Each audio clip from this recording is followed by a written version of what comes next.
Madurai rowdy glamour காளி என்பவரின் கொலை வழக்கில் கைது செய்யப்பட்டவர் ரவுடி வெள்ளை காளி. இவர் மீது 8 கொலை உள்ளிட்ட 30க்கும் மேற்பட்ட வழக்குகள் நிலுவையில் உள்ளன. சென்னை புழல் மத்திய சிறையில் அடைக்கப்பட்ட ரவுடி வெள்ளை காளி கடந்த 21ஆம் தேதி புழல் சிறையில் இருந்து வழக்கு ஒன்றின் விசாரணைக்காக புதுக்கோட்டை நீதிமன்றத்திற்கு அழைத்துச் செல்லப்பட்டார். அங்கிருந்து திண்டுக்கல் சிறைக்கு அழைத்துச் செல்லப்பட்ட வெள்ளை காளி சிறையில் இருந்தபடியே 22 மற்றும் 23ஆம் தேதிகளில் மதுரை நீதிமன்றத்தில் வீடியோ கான்பரன்சிங் முறையில் 2 வழக்கு விசாரணைகளில் ஆஜரானார்.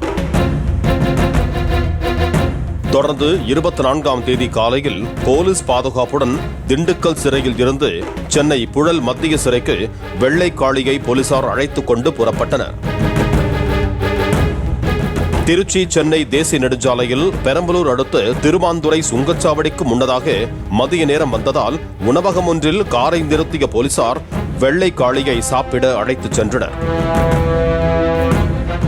ஒரு சப் இன்ஸ்பெக்டர் 5 போலீசார் மத்தியில் வெள்ளை காளி உணவு சாப்பிட்டுக் கொண்டிருந்த போது மின்னல் வேகத்தில் வந்த கார் ஒன்று புழுதி பறக்க அங்கு நின்றது. அந்த காருக்குள் இருந்து கையில் ஆயுதங்களுடன் இறங்கிய 10க்கும் மேற்பட்ட நபர்கள் உணவகத்துக்குள் 3 நாட்டு வெடிகுண்டுகளை அடுத்தடுத்து வீசினர்.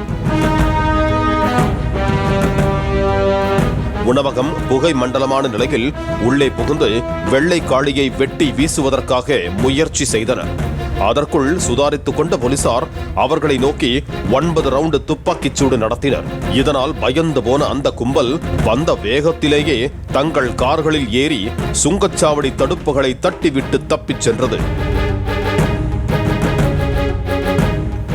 நாட்டு வெடிகுண்டு தாக்குதலில் காவலர்கள் விக்னேஷ், ராமச்சந்திரன், மருதுபாண்டி ஆகிய 3 பேருக்கும் காலில் காயம் ஏற்பட்டது.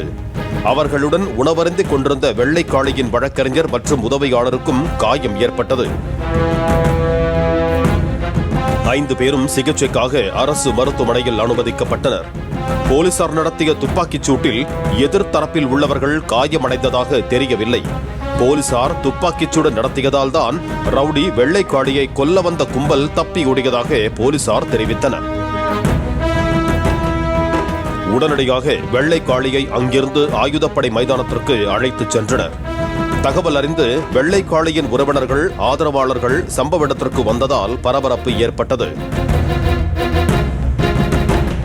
இதற்கிடையே அந்த ஹோட்டலில் வெள்ளை காளியின் வழக்கறிஞர் எப்படி போலீசாருடன் சேர்ந்து உணவருந்தினார் என்பது உள்ளிட்ட பல்வேறு கோணங்களில் போலீசார் விசாரித்து வருகிறார்கள். புழல் சிறைக்கு போலீஸ் வாகனத்தில் அழைத்துச் செல்லப்பட்ட வெள்ளை காளியை பின்தொடர்ந்து வந்து இந்த மர்ம கும்பல் இந்த தாக்குதலை நடத்தியிருப்பது போலீசாரின் முதற்கட்ட விசாரணையில் தெரிய வந்துள்ளது. இந்த தாக்குதலின் பின்னணியில் 20 வருட பழிக்கு பழி சம்பவங்கள் இருப்பதாக போலீசார் தெரிவித்தனர். ராமநாதபுரம் மாவட்டம் கமுதியை சேர்ந்த குருசாமி, ராஜபாண்டி ஆகிய இருவரும் அங்கிருந்து பிழைப்பு தேடி மதுரைக்கு இடம்பெயர்ந்திருக்கிறார்கள். குருசாமி திமுகவில் சேர்ந்து மண்டல தலைவர் பதவி வரை உயர்ந்த நிலையில் ராஜபாண்டி அதிமுகவில் இணைந்து செயல்பட்டதாக கூறப்படுகிறது. பல்வேறு விவகாரங்களில் இரு தரப்புக்கும் இடையே உருவான பகை அடுத்தடுத்து கொலை சம்பவங்களை அரங்கேற்றி வருவதாக போலீசார் தெரிவித்தனர். அந்த வகையில் கடந்த 20 ஆண்டுகளுக்கு மேலாக நடைபெற்று வரும் பழிக்கு பழியான கொலை சம்பவங்களில் இதுவரை 22 பேர் கொல்லப்பட்டிருக்கும் நிலையில் ராஜபாண்டியின் ஆதரவாளரான வெள்ளை காளியால் மட்டும் குருசாமி தரப்பில் 6 பேர் வரை கொல்லப்பட்டதாக கூறப்படுகிறது. பெங்களூருவில் வைத்து கொலைவெறி தாக்குதலுக்கு உள்ளாக்கப்பட்ட குருசாமி நீண்டகால சிகிச்சைக்கு பிறகு தற்போது வீட்டில் ஓய்வெடுத்து வருகிறார். ராஜபாண்டி உடல்நல குறைவால் உயிரிழந்து விட்டாலும் அந்த பகை தீராமல் இன்று வரை தொடர்ந்து வருவதாக தெரிவித்த போலீசார் தற்போது வெள்ளை காளிக்கு வைக்கப்பட்ட குறி போலீசார் நடத்திய துப்பாக்கிச் சூட்டால் தடுக்கப்பட்டுள்ளதாக தெரிவித்தனர்.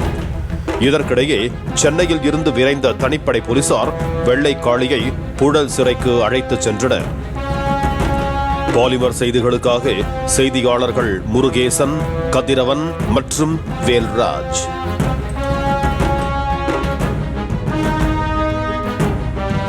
பிளே ஸ்டோர் மற்றும் ஆப் ஸ்டோரில் இருந்து பாலிமர் செயலியை QR கோடு மூலம் பதிவிறக்கம் செய்யுங்கள். செய்திகளை உடனுக்குடன் பெறுங்கள்.